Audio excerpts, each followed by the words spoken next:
जय श्री कृष्ण। आप सभी को फाल्गुन मास कृष्ण पक्ष एकादशी की ढेरों शुभकामनाएं। प्रिय दर्शकों, आज हम बात करेंगे फाल्गुन मास कृष्ण पक्ष एकादशी, जो आने वाली एकादशी है, जिसे विजया एकादशी कहते हैं। और साथ में एक बड़ा अद्भुत योग बन रहा है संक्रांति का। संक्रांति भी कौन सी? जब भगवान सूर्यदेव कुंभ राशि में प्रवेश करेंगे, अर्थात विष्णुपरी संक्रांति। विष्णुपरी संक्रांति के विषय में शास्त्र कहते हैं कि विष्णुपति संक्रांति में आप जो भी पाठ, पूजा, दान, पुण्य, सत्कर्म करेंगे, वो सब 1,00,000 गुना अधिक फलदायी होगा। तो ये बड़ा शुभ योग बन रहा है। एकादशी साथ में विष्णुपति संक्रांति, दोनों का कैसे आप पुण्य लाभ ले सकते हैं, किस दिन है इस एकादशी, इसकी पूजा विधि भी अलग है। एकादशी की पूजा भी अलग होगी। इसमें घड़े की स्थापना करनी है, जो कि व्रत के एक दिन पहले करनी है। विष्णुपति संक्रांति के निमित्त कैसे क्या कर सकते हैं, विष्णुपति और एकादशी दोनों का एक साथ लाभ कैसे ले सकते हैं, यही जानकारी आज के इस वीडियो में आपको प्रदान की जाएगी। आपसे निवेदन है कि वीडियो यदि थोड़ा सा भी उपयोगी लगे तो कृपया एक बार वीडियो को लाइक अवश्य कर दीजिएगा और जितना हो सके शेयर कीजिएगा, क्योंकि यह शास्त्रीय जानकारी से भरा हुआ एक वीडियो है। इसमें संपूर्ण शास्त्रीय जानकारी और विधान बताया गया है और यह सबके लिए उपयोगी है, क्योंकि एकादशी भी सभी करते हैं और संक्रांति का प्रभाव भी सबके ऊपर आता है, जिससे कि सभी लोग इसका लाभ ले सके। सबसे पहले आप महादेव भगवान नारायण की कृपा चैनल को सब्सक्राइब कर लें। अपने देखिए व्रत की सफलता के लिए कमेंट बॉक्स में अवश्य लिखिएगा जय श्री हरि या ओम नमो भगवते वासुदेवाय। आप देख रहे हैं सनातन धर्म का संसार ज्योतिष संस्थान का प्रतिष्ठित यूट्यूब चैनल सनातन धर्म का संसार धार्मिक। हम यहाँ पर सभी व्रत और त्योहारों की सही शास्त्रीय जानकारी प्रदान करते हैं। ज्योतिष शास्त्र और पंचांग के आधार पर आपको बताते हैं कौन सी तिथि कब है, व्रत आदि कब करना है, क्या विधि, क्या नियम और क्या गलती नहीं। यदि सभी सही जानकारियां प्राप्त करते रहना चाहते हैं तो चैनल को अभी सब्सक्राइब कीजिएगा। आइए बात करते हैं एकादशी कब है और विष्णुपति संक्रांति का जो योग है, इसमें किस प्रकार दोनों का लाभ आपको लेना चाहिए। प्रिय दर्शकों, फाल्गुन मास के कृष्ण पक्ष की जो एकादशी है उसको विजया एकादशी कहते हैं। इसकी महिमा अधिक है, जैसा कि नाम से ही ज्ञात होता है, ये विजय श्री दिलाने वाली है। आपके जो कार्य ना बन रहे हो ना, ये एकादशी अगर आप कर लेंगे संकल्पित होके, तो वो कार्य बन जाएंगे। आप जानते हैं भगवान रामचंद्र ने रावण पर विजय प्राप्त करने के लिए, समुद्र को पार करने के लिए, अपने जीवन के संकटों को पार करने के लिए इसी एकादशी का व्रत किया था। सोचिए, जब भगवान रामचंद्र जी ने इस एकादशी का व्रत किया तो कितनी कल्याणकारी होगी दशी। और ये इधर उधर की बातों में नहीं है, स्वयं भगवान कृष्ण के द्वारा वर्णित है। पद्म पुराण में जब इस एकादशी का महत्व में पढ़ेंगे तो उसमें साफ साफ लिखा है, जहां भगवान कृष्ण जो है सुना रहे, युधिष्ठिर को सारा तो अधिक विषय पर नहीं जाऊंगा, अन्यथा फिर वो ये वीडियो बड़ा हो जाएगा, पूरा वृतांत बताने जाऊंगा। तो इस एकादशी को किस प्रकार से करना चाहिए। इस एकादशी तिथि की महिमा अधिक है। इसकी जो विधि है वो दशमी तिथि से आरंभ होती है।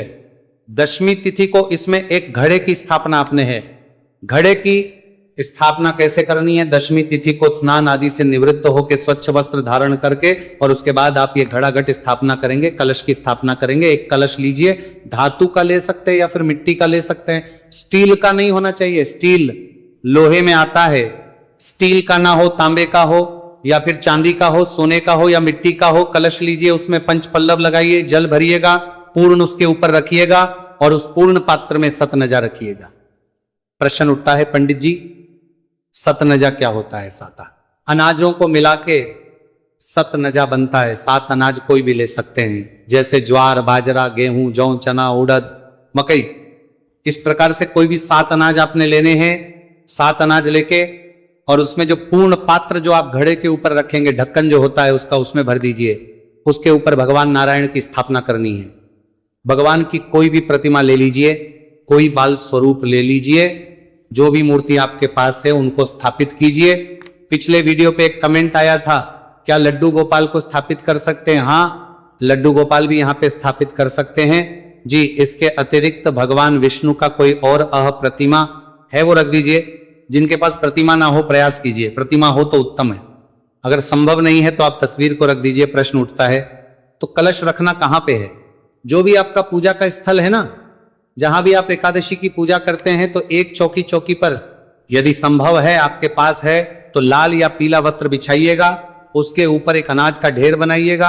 अनाज के ढेर में खाली जौ ले सकते हैं अगर ना हो तो, और सतनाजा हो तो पूरा सतनाजा लीजिए, और उसके ऊपर आप इस कलश को रखिएगा तो कलश के नीचे भी अनाज रहेगा या सतनाजा रहेगा, उसमें कलश में जल रहेगा, पंचपल्लव आपने लगाने हैं, और उसके ऊपर जो पूर्ण पात्र है उसमें सतनाजा भरना है और भगवान का जो चित्र या प्रतिमा है स्थापित कर देना है। ये कार्य आप व्रत के एक दिन पूर्व अर्थात दशमी तिथि को करेंगे। बाकी जो नियम मैंने बताई रखे हैं कि आपको लहसुन प्याज आदि का त्याग कर देना है। एक दिन पहले ही मांस बजरा जो खाने वाले हैं उन्हें भी एक दिन पहले ही छोड़ देना चाहिए। एक दिन पूर्व मसूर की दाल का प्रयोग नहीं करना, चने के साग का प्रयोग नहीं करना। ये सब जो नियम है मैंने पहले बताए हुए हैं, इनका पालन आपने अवश्य रूप से करना है। इस प्रकार से दशमी तिथि को ब्रह्मचर्य आप धारण कर लेंगे।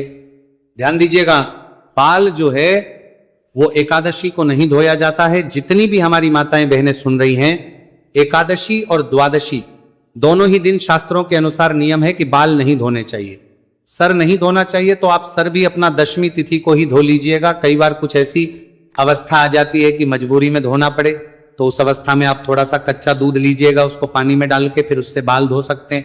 पर किसी भी प्रकार का साबुन शैम्पू आप प्रयोग नहीं करेंगे। बाल धोने के नियम से संबंधित एक पूरा शास्त्रीय वीडियो मैंने बनाया था, वो अपलोड है चैनल पर, आप उसको देख लीजिएगा अधिक जानकारी के लिए।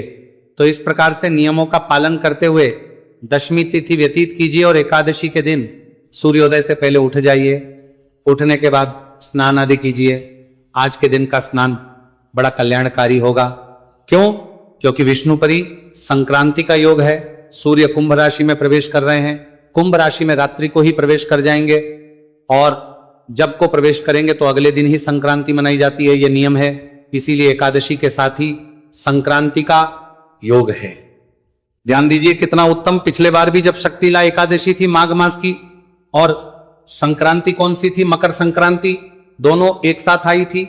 इस बार इस महीने फिर से संक्रांति और एकादशी का योग साथ में है, लेकिन ये एकादशी भी साधारण नहीं है, इसे विष्णुपदी संक्रांति कहते हैं। विष्णुपति संक्रांति तब होती है जब भगवान सूर्यदेव स्थिर राशि में करते हैं। देखिए 12 राशियां कही गई है, 12 राशियों में से 4 स्थिर राशियां हैं। उन्हीं में से एक राशि है कुंभ, जिसमें अभी सूर्यदेव प्रवेश करेंगे मकर से निकल के। तो जब भी स्थिर राशि में सूर्यदेव प्रवेश करते हैं वो विष्णुपति संक्रांति कहलाती है। और विष्णुपति संक्रांति की महिमा बड़ी अद्भुत लिखी है शास्त्रों में, जैसा कि मैंने आरंभ में ही एक श्लोक के माध्यम से बताया। इस दिन किया जाने वाला पूजा पाठ जप तप सब कुछ 1 लाख गुना अधिक पुण्य देता है। यह समझिए, इस दिन आपने किसी को 1 रुपया दान दिया तो वो इस दिन पर 1 लाख रुपए दान करने के बराबर फल देगा। तो इस दिन जितना हो सके उतना अधिक दान देना चाहिए, क्योंकि उसका पुण्य फल अधिक है। एक ब्राह्मण को भोजन कराएंगे, 1 लाख ब्राह्मण को भोजन कराने का फल मिलेगा। और ऊपर से ये एकादशी का योग भी है, लेकिन आज के दिन चावल वर्जित है, इसका ध्यान रखिएगा। आप फल आहार कराए, पंडित जी को बड़ा कल्याणकारी रहेगा। इस दिन जो भी आप करेंगे, आप इस दिन जो पाठ सुनेंगे वो पाठ भी 1 लाख बार सुनने का पुण्य फल देंगे। इतनी बड़ी महिमा है इस विष्णु परिसंक्रांति के, और वो भी जब एकादशी के साथ आ जाए, वो भी विजया एकादशी के साथ, तो ये संयोग बहुत बड़ा योग बनाता है। और इस पे जितना हो सके आपको पुण्य अर्जन करना चाहिए, जितना हो सके पुण्य कमाना चाहिए, क्योंकि पुण्य कमाने के अवसर कम ही आते हैं। तो पवित्र स्नान कीजिएगा। स्नान कैसे करेंगे?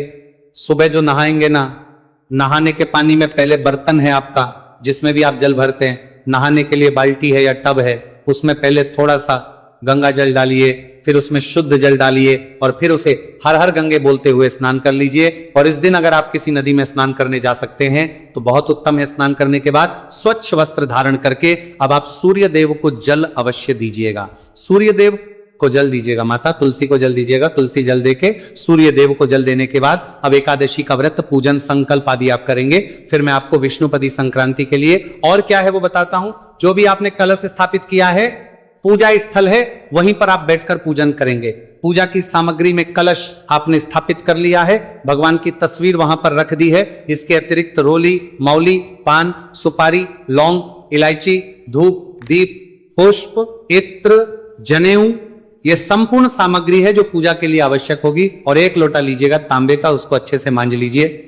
उसमें पहले थोड़ा गंगा जल भरिए, फिर शुद्ध जल भरिए और उसके आप सभी स्थान का शुद्धिकरण करेंगे, सामग्री का शुद्धिकरण करेंगे और फिर हम व्रत पूजन आरंभ करेंगे।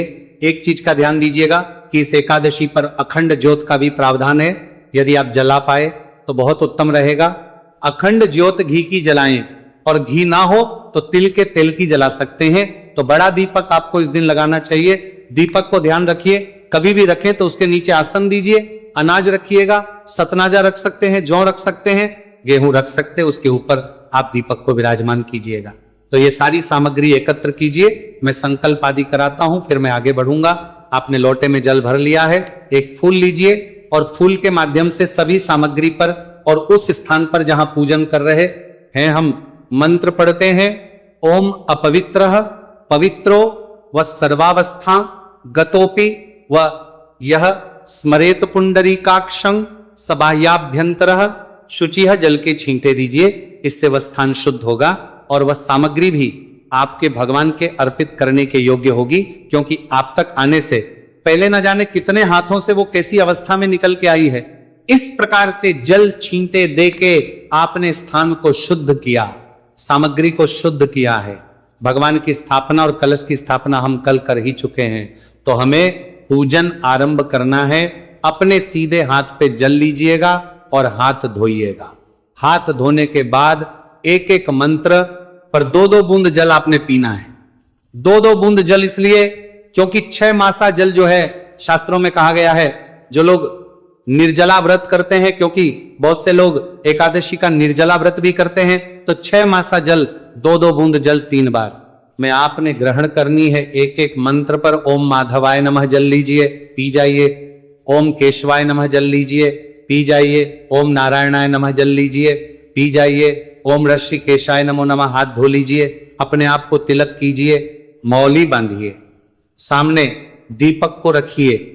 अगर घी का दिया रख रहे हैं तो भगवान के सीधे हाथ की ओर रखेंगे, कलश पे जहां विराजमान है भगवान। और अगर तेल का रहे हैं तो उलटे हाथ की ओर रखेंगे, धूप उसके विपरीत दिशा में रखेंगे। धूप और दीप को अब आप प्रज्वलित कर लीजिए, जला लीजिए। धूप दीप प्रज्वलित करने के बाद व्रत पूजन का संकल्प कीजिए। संकल्प करने के लिए सीधे हाथ पर जल लीजिए, पुष्प लीजिए। 1 रुपए का सिक्का दक्षिणा के रूप में कम से कम रखिए, अधिक जो रखना चाहें रख सकते हैं। 3 बार बोलिए ओम श्री विष्णु, ओम श्री विष्णु, ओम श्री विष्णु। अपना नाम, अपना गोत्र, जिस स्थान पर बैठकर संकल्प कर रहे हैं वहां का मकान नंबर, क्षेत्र का नाम, शहर का नाम, फाल्गुन मास, भगवान श्री हरि नारायण एकादशी भगवान के चरणों में अर्पित कर दीजिए। इस प्रकार से आपने संकल्प किया। संकल्प करने के बाद अब आप पूजन करेंगे। से पूजन कीजिए, से पूजन कीजिए। पूजा की पूरी विधि मैं पूजा विधि के वीडियो में आपको अपलोड करूंगा, क्योंकि यहां बताऊंगा तो वीडियो बहुत बड़ा होगा। कथा सुनिएगा, कथा के साथ विष्णु शास्त्र नाम का श्रवण कीजिएगा और आरती कीजिएगा।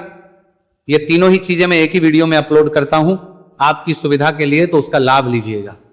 चैनल पर नए हैं तो सब्सक्राइब कर लीजिए, जिससे कि वो वीडियो आपको प्राप्त हो सके। और इस प्रकार से आप आरती करके और फिर कहते हैं इस एकादशी पर आपको कलश के आसपास ही बैठना चाहिए, जाना नहीं चाहिए। अब किसी का कोई व्यापार है, नौकरी का ऐसा काम है तो जा सकते हैं, पर किसी ना किसी को उस स्थान पर बैठना चाहिए और जितना हो सके अधिक से अधिक समय आपको उस कलश के पास उसी स्थान पर बिताना है। रात्रि को जो आप जागरण करेंगे वो भी वहीं बैठ के करेंगे और थोड़ा बहुत यदि शयन करना पड़े तो वो भी वहीं बैठ के करेंगे।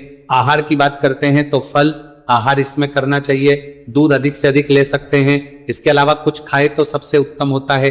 अन्न, नमक, काली मिर्च आदि का प्रयोग भी नहीं करना चाहिए। सायंकाल को कीर्तन की महिमा है तो कीर्तन अवश्य सुनिएगा।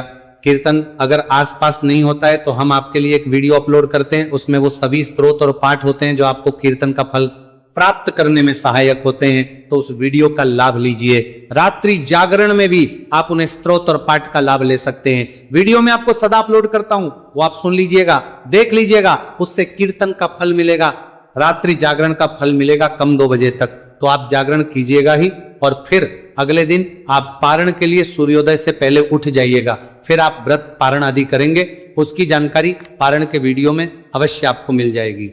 अब जानकारी विष्णुपति संक्रांति के विषय में। विष्णुपति संक्रांति जैसा कि मैंने आपको बताया कि 1 लाख गुना अधिक फल देने वाली होती है। इस दिन आपको करना क्या है, आपने एकादशी का पूजन किया है, हो सके तो भगवान नारायण को शंख में जल भर के आप स्नान कराइए, शंख में जल भरिए और भगवान को स्नान कराइए। ओम नमो नारायणाय, ओम नमो नारायणाय मंत्र के साथ बड़ा कल्याणकारी रहेगा। इस एकादशी पूजन को जो आप कर रहे हैं ना, इसका फल भी 1 लाख गुना बढ़ जाएगा इस संक्रांति के कारण।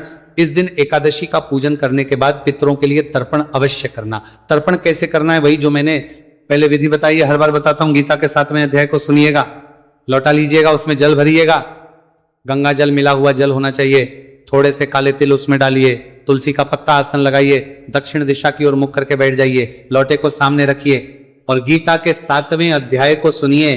मैं वीडियो आपके लिए अपलोड करूंगा, उसमें पूरी विधि भी साथ में बताऊंगा। और फिर पाठ सुन के संकल्प कीजिए कि हे नारायण, ये संपूर्ण पुण्य मैं अपने पितरों को अर्पित करता हूं। यह गीता के 7वें अध्याय का पुण्य उन्हें प्राप्त हो और उस जल से तर्पण कीजिएगा। तर्पण का मंत्र वीडियो में आपको प्राप्त हो जाएगा, जो मैं आपको गीता के 7वें अध्याय का वीडियो दूंगा। तर्पण कीजिए और पितरों से निवेदन कीजिए कि हे मेरे पितरों, गीता के 7वें अध्याय का पुण्य और यह जल तर्पण स्वीकार करो, स्वीकार करो। यह कर्म अवश्य करना। एकादशी संक्रांति का उत्तम योग है, यह आपको अवश्य करना ही करना है। ध्यान दीजिएगा, यह जल तर्पण अपने पितरों के निमित्त करना है। जितना हो सके इस दिन दान कीजिए, उतना अधिक पुण्य प्राप्त होगा। पितरों के निमित्त दान करेंगे, कल्याणकारी रहेगा। जितना हो सके धन दान कीजिए, हो सके तो ब्राह्मण को भोजन कराइए, भंडारे करा सकते हैं तो बहुत उत्तम है। इस दिन आपको दूसरे का अन्न खाने से बचना चाहिए। अगर दूसरे का अन्न खाएंगे तो ध्यान के आपका पुण्य सारा नाश हो जाएगा, उसको चला जाएगा। इस दिन दूसरे का अन्न आपको नहीं खाना है। दूसरा इस दिन कोई भी बुरा काम नहीं करना, पाप कर्म नहीं करना, क्योंकि पुण्य जैसे 1 लाख गुना अधिक होता है, वैसे ही अगर पाप करेंगे तो पाप का फल भी 1 लाख गुना अधिक हो जाएगा। तो पाप करने से आपको बचना है। अब प्रश्न उठता है कि भाई ये एकादशी का व्रत है, किस दिन ये एकादशी करनी, कब है, और मकर संक्रांति का उत्तम जो समय है वो क्या रहेगा, कब स्नान आदि करना मकर संक्रांति। तो देखिए, एकादशी तिथि की अगर हम बात करें तो एकादशी सूर्य के मुख से रहेगी 13 फरवरी को। 13 फरवरी को सूर्य के मुख से एकादशी है। 13 फरवरी को ही एकादशी मनाई जाएगी और द्वादशी युक्ता एकादशी है। ये क्योंकि इसमें द्वादशी लग जाएगी दोपहर को 2:25 के बाद, तो 13 फरवरी दिन रहेगा शुक्रवार का। इस दिन एकादशी मनाइए, इसी दिन आप संक्रांति मनाइए, क्योंकि संक्रांति जो है सुबह 4 बजे के आसपास सूर्य राशि परिवर्तन करेंगे। इसीलिए सबसे उत्तम समय रहेगा ये संक्रांति का सुबह का स्नान, और लगभग 3 बजे तक संक्रांति के सभी दान पुण्य तर्पण आदि के लिए उत्तम रहेगा। ये थी जानकारी एकादशी और विष्णुपति संक्रांति के विषय में मैंने कम से कम शब्दों में बताने का प्रयास किया है। आशा करता हूं कि अब आप ये नहीं कहेंगे कि पंडित जी वीडियो बहुत बड़े हो। इस दिन अगर पूजा पाठ के मुहूर्त की बात करूं तो सुबह का 1.5 घंटा छोड़ दीजिए। अगर 7 बजे सूर्योदय हो रहा है तो 8:30 बजे के बाद 8:30 से और 11:30 बजे तक उत्तम मुहूर्त है, और अगर आवश्यक हो तो सुबह सुबह भी कर सकते हैं। कोई ऐसा अशुभ समय तो है नहीं। भगवान सब पर कृपा करें। हरे कृष्ण।